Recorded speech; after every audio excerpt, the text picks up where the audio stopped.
Lalu, sang kaisar seorang diri menemui Wu Yi di kediamannya. Di sana ia mengaku bersalah mengenai apa yang telah ia perbuat dan ia akan menuruti kemauan Wu Yi untuk turun dari tahta. Hal itu ia lakukan sebagai penebus dosanya yang telah membunuh orang-orang yang tidak bersalah.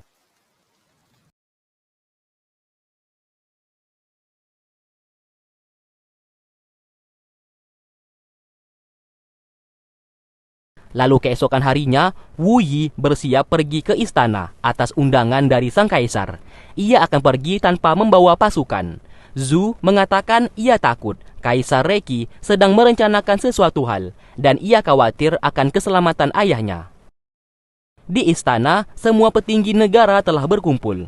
Reki lalu turun ke bawah sambil bersulang anggur kepada masing-masing petinggi sebagai ucapan terima kasihnya karena telah membantu negara Yin selama ini. Sebelum ia mengumumkan sesuatu hal yang penting, Reki mengajak Wu Yi ke pavilion tempat pedang-pedang disimpan. Tak lama setelah itu, pasukan negara Yin atas perintah dari Kaisar Reki secara diam-diam mulai bersiap dan membunuh semua orang di dalam istana. Sementara itu, Wu Yi merasa aneh karena ia melihat pedang-pedang pusaka sudah tidak berada di tempatnya. Ternyata semuanya itu bagian dari rencana sang kaisar yang menjebaknya masuk ke dalam pavilion dan membakar tempat tersebut.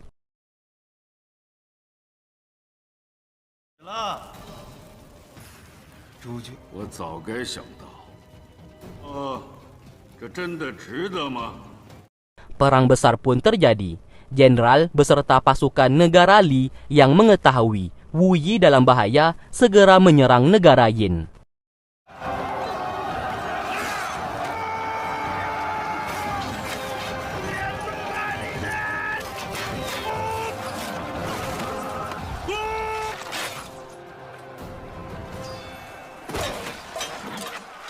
Sesaat, Yuran bersama Jiye segera pergi untuk menyelamatkan Asule dari istana.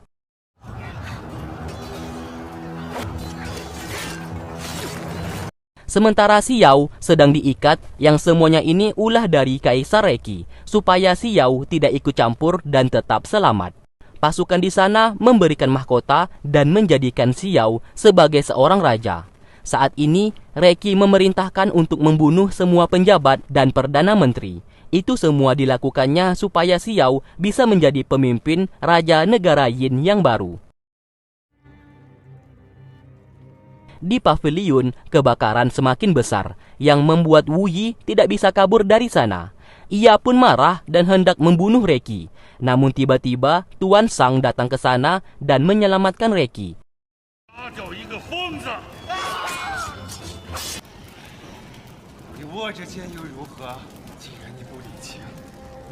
Karena Tuan Sang berasal dari suku Yu, ia pun memiliki sayap dan bisa membawa Reki untuk terbang meninggalkan pavilion. Singkatnya, Yuran bersama Jiye berusaha melawan pasukan dan membawa Asule pergi dari ibu kota sesegera mungkin. Karena keadaan terdesak, Yuran dan Jiye sempat kewalahan melawan pasukan di sana, sehingga Yuran tidak bisa menutup mata Asule. Ia yang melihat perang tersebut tiba-tiba langsung hilang kendali dan mengamuk membunuh siapapun yang ia lihat.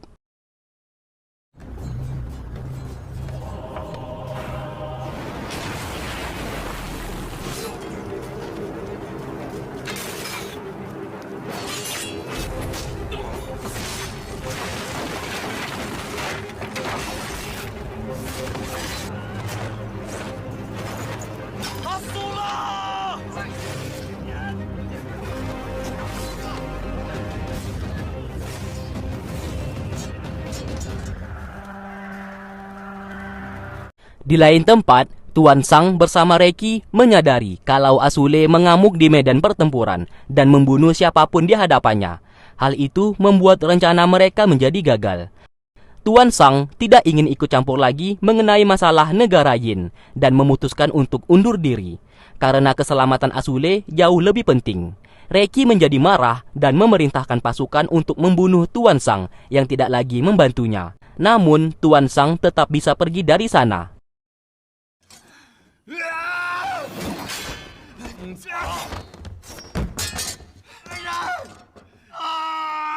Setelah Asule berhasil membunuh semua orang, ia pun menemukan kembali pedang legenda dari reruntuhan pavilion pedang dan membawanya pergi dari sana.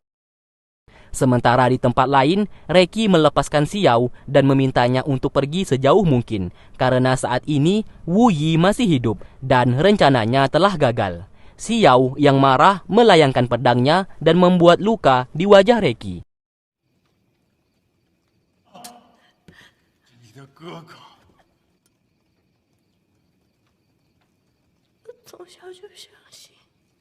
Di saat Reki hendak keluar, tiba-tiba ia dibunuh oleh Asule hingga tewas di tempat. Xiao yang melihat itu berteriak histeris.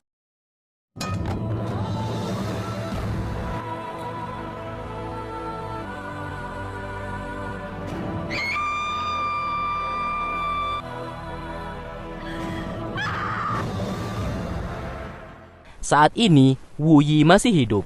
Zhu sangat senang melihat ayahnya di sana.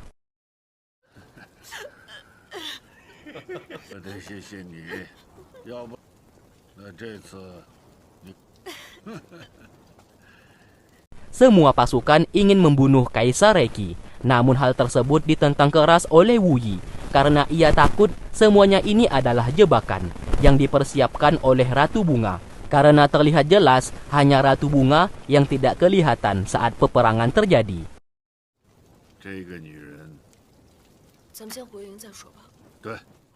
Singkat cerita, Ratu Bunga saat ini hendak memakamkan jasad Reki yang telah meninggal. Penyihir Sahan lalu membuat berita palsu dan memfitnah Wu Yi sebagai orang yang membunuh sang kaisar. Lalu keesokan harinya, Wu Yi mendapatkan kabar kalau kaisar telah meninggal dan ia bersama pasukan negara Li miliknya dituduh sebagai pembunuhnya. Ratu Bunga mengumumkan bagi siapapun yang bisa membunuh Wu Yi akan mendapatkan imbalan yang sangat besar. Wu Yi saat ini sudah tahu Ratu Bunga pasti mendapatkan bantuan dari penyihir Sahan. Dan semua perang dan insiden saat ini sudah pasti rencana dari penyihir Sahan. Inilah yang membuat ia sedikit takut kepada Sahan. Penyihir Sahan bisa membuat mereka semua saat ini seperti bidak catur yang dikendalikan oleh Sahan sesuka hati. Maka dari itu, Wu Yi memutuskan untuk meninggalkan negara Yin dan kembali ke negara Li, karena mustahil untuk mereka tetap berada di sana.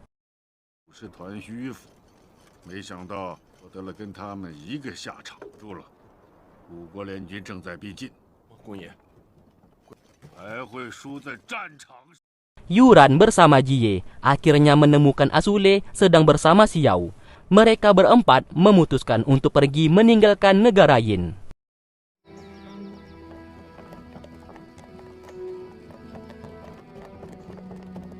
Lalu di malam harinya, di saat mereka beristirahat, Xiao bercerita yang membunuh kaisar adalah Asule. Namun ia tahu Asule pasti dikendalikan oleh penyihir Sahan, makanya ia tidak membenci Asule.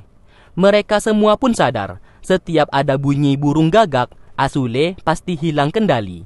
Tak lama kemudian, Asule terbangun dan ketakutan. Ternyata ada seseorang yang datang, yang tak lain adalah Tuan Sang. Melihatnya di sana, seketika ingatan Asule sedikit demi sedikit mulai kembali.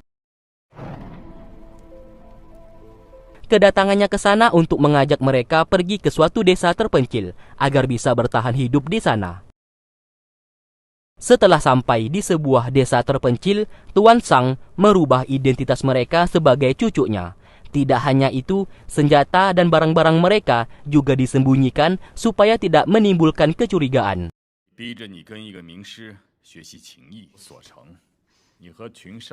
Hidup di desa terpencil itu sangatlah nyaman dan jauh dari kata politik dan kerusuhan. Hal tersebutlah yang membuat mereka sangat betah tinggal di sana.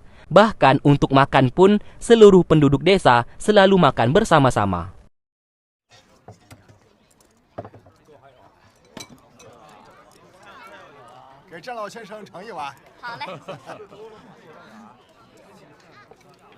Sementara itu di tempat lain, Bai Sun, ibunya Xiao, pemimpin negara Chu, mengetahui kalau negara Yin sedang mengalami kehancuran.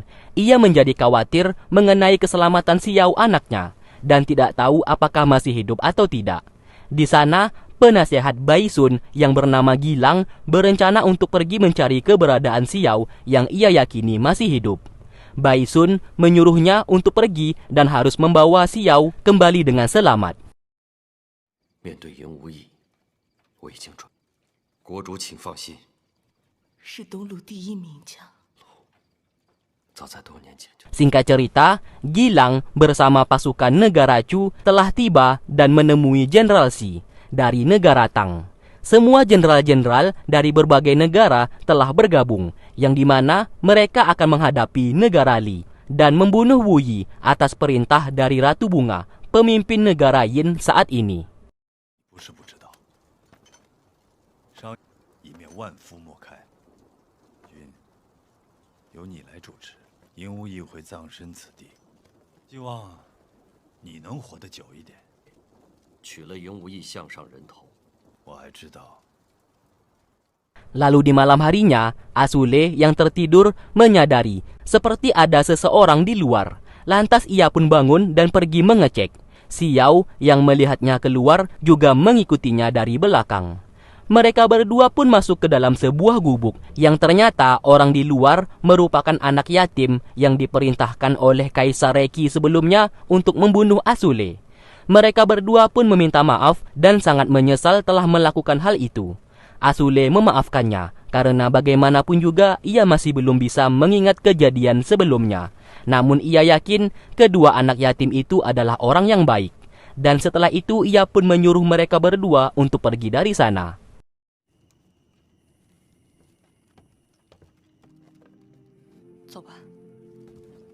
Lalu keesokan harinya, para bandit dari gunung datang ke desa mereka dan menyerang, dengan tujuan mencuri harta benda dari warga desa tersebut. Semua orang lari ketakutan untuk menyelamatkan diri. 看见我们，但马匪不出来。诸位是我们的衣食父母。 Sementara itu, Xiao yang tidak tahu apa-apa duduk sendirian di tepi sungai. Lalu datanglah seorang bandit yang tergiur akan kecantikannya dan hendak memperkosanya. 告诉你，你乖乖的听话。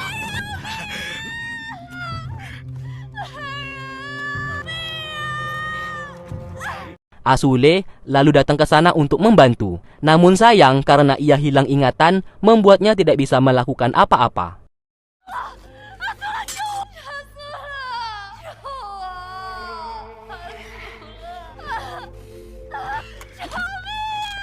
Lalu datanglah kedua anak yatim tadi malam dan membunuh bandit tersebut.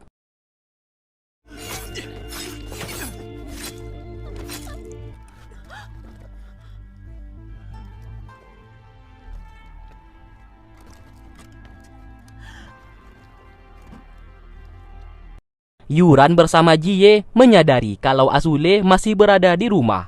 Khawatir dengan keselamatannya, mereka pun segera kembali. Namun nyatanya, mereka mendapati seorang bandit yang telah meninggal. Dan Xiao ketakutan seperti trauma.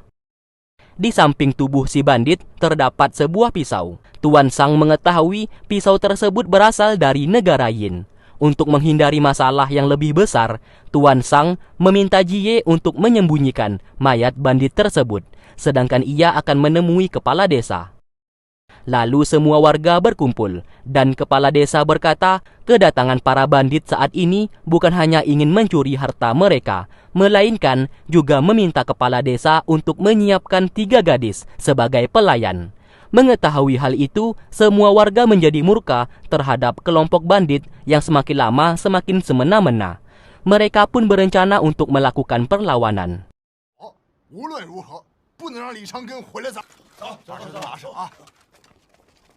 Hingga di malam harinya, Xiao yang masih trauma dihampiri oleh Asule. Ia meminta maaf karena tidak bisa menjaganya dengan baik. Asule tahu dirinya hilang ingatan, namun ia berjanji tidak akan melupakan masalah yang terjadi saat ini. Xiao lalu tersenyum dan sedikit merasa tenang akan kehadiran Asule.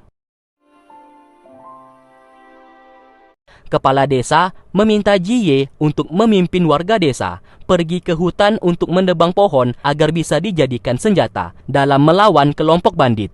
Jie lalu membawa para pemuda yang berasal dari desa itu untuk pergi ke hutan. Sementara di tempat lain, Tuan Sang membawa Asule ke sebuah tempat. Di sana ia bercerita kalau Asule merupakan pemimpin organisasi Tianku. Namun Asule adalah orang yang tidak mau meneteskan darah sedikit pun dan menolak peperangan. Hal itu yang akan menyebabkan kelemahan organisasi Tianku ke depannya. Oleh sebab itu, Tuan Sang berencana membunuhnya dan merebut kembali pedang legenda. 是想杀了我？不错，不管世人怎么看我，只见杀了世子。 Tiba-tiba, Xiao datang ke sana dan ia tahu penyebab Asule terbunuh waktu itu yang semuanya ini ulah dari Tuan Sang bersama Reki. Tuan Sang yang mendengarkan hal tersebut justru ingin membunuh mereka berdua. Sesaat, Xiao melukai tubuhnya untuk mengumpan kekuatan Asule agar keluar, dan seketika Asule yang melihat itu mengingat kembali masa lalunya. Ia pun mengambil pedang dan melawan Tuan Sang. Di saat Asule hampir membunuhnya, ia mengingat kembali masa lalunya dan ia juga mengingat bagaimana ia dibunuh dan dibangkitkan lagi oleh penyihir Sahan. Xiao lalu meminta Tuan Sang untuk berhenti karena ia yakin Asule akan menjadi seseorang yang memimpin organisasi Tianku yang menciptakan kedamaian dunia. Alhasil, Tuan Sang berhenti dan tidak jadi membunuhnya.